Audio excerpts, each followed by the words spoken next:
Assalamualaikum warahmatullahi wabarakatuh.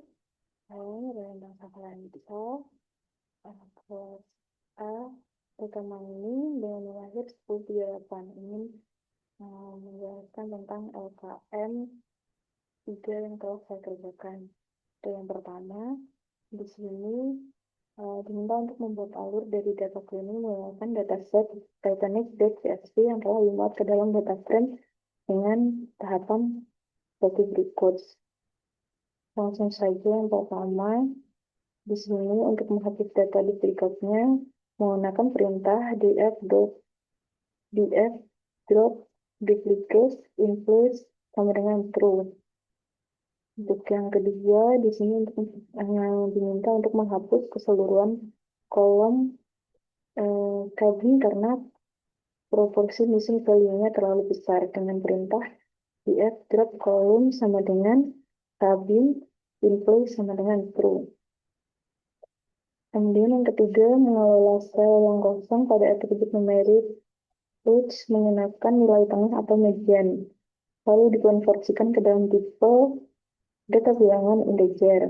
Perintahnya df(x) kemudian df(x) df(x) median. df(x) sama dengan df(x) as type integer. Selanjutnya yang keempat, mengelola sel yang kosong pada atribut categorical embarker.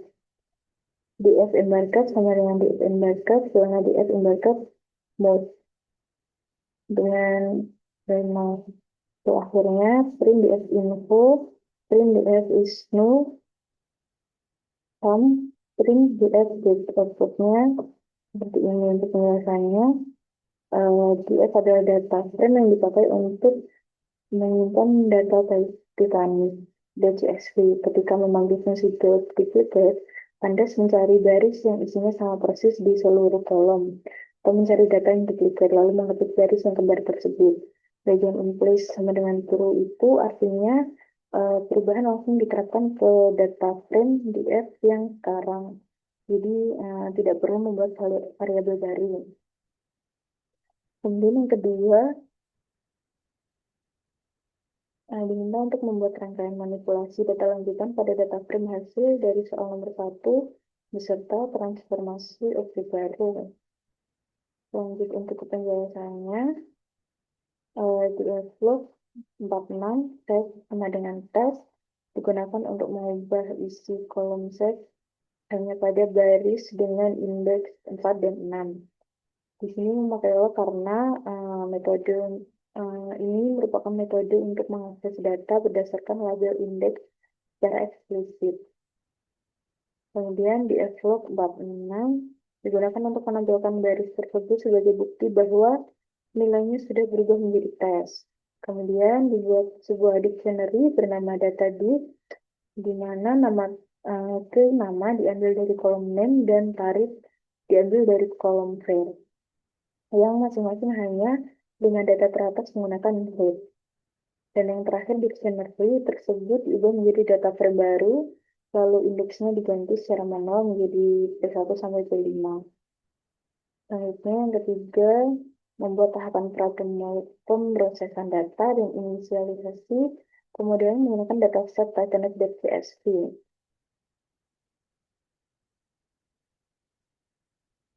Untuk penjelasannya, dataset pertama dimuat ke dalam data frame, lalu kolom X dibersihkan dengan cara mengisi nilai kosong menggunakan median atau nilai tengah agar tidak terpengaruh outlier.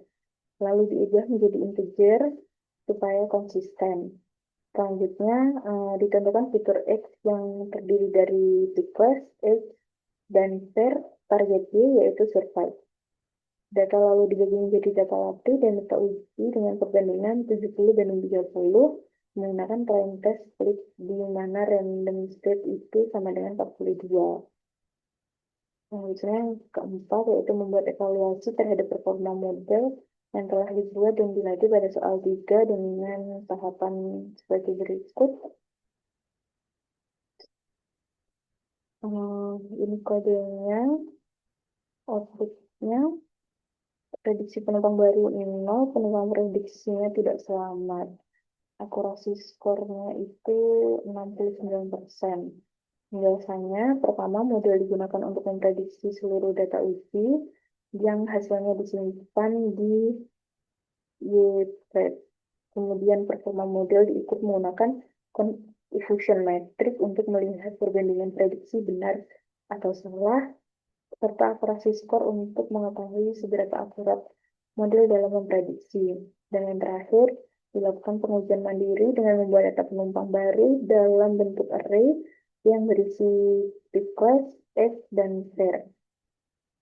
Kemudian data ini dimasukkan ke model untuk diprediksi apakah penumpang tersebut selamat atau tidak selamat.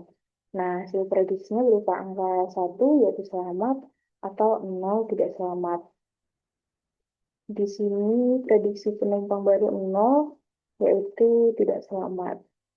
Yang nomor 5, membuat sebuah visualisasi dari struktur decision tree yang telah dibuat. Kodenya seperti berikut. Outputnya yang pertama, lalu yang kedua menampilkan aturan dalam bentuk teks. Outputnya seperti berikut. Penjelasannya yang pertama menggunakan plot tree untuk menampilkan struktur pohon keputusan secara visual. Parameter file sama dengan true membuat setiap node memiliki warna yang berbeda sesuai dengan kelas dominan. Misalnya selamat atau tidak selamat, sehingga lebih mudah dibaca. Nah, fitur names digunakan agar setiap percabangan memiliki nama kolom, bukan hanya indeks. Untuk bagian yang kedua, menggunakan export text untuk menampilkan aturan decision tree dalam bentuk teks. Outputnya ini berisi logika percabangan seperti jika X kurang dari sama dengan sekian, dan fare kurang dari sama dengan sekian, maka prediksi bla bla bla. Untuk hasil dan analisisnya, hasil model decision tree yang dilatih menggunakan fitur type class, age, dan fare menghasilkan nilai akurasi sekitar 0,69 atau 69% pada data uji. Confusion matrix menunjukkan bahwa model mampu mengklasifikasikan sebagian besar penumpang dengan benar, meskipun masih terdapat kesalahan prediksi baik pada kelas selamat maupun tidak selamat. Analisis datanya dari struktur decision tree terlihat bahwa fitur seperti fare dan fixed sering muncul sebagai dasar pemisahan awal, yang menunjukkan bahwa faktor ekonomi, kelas, dan tarif cukup berpengaruh terhadap peluang keselamatan penumpang. Kesimpulannya, model decision tree yang dibangun mampu melakukan klasifikasi status keselamatan penumpang Titanic dengan tingkat akurasi yang cukup baik, yaitu sekitar 69%. Yang paling berpengaruh, faktor yang paling berpengaruh dalam prediksi adalah kelas penumpang fisik kelas dan tarif fare diikuti oleh usia atas. Mungkin cukup sekian penjelasan dari ULKM yang telah saya kerjakan. Terima kasih. Wassalamualaikum warahmatullahi wabarakatuh.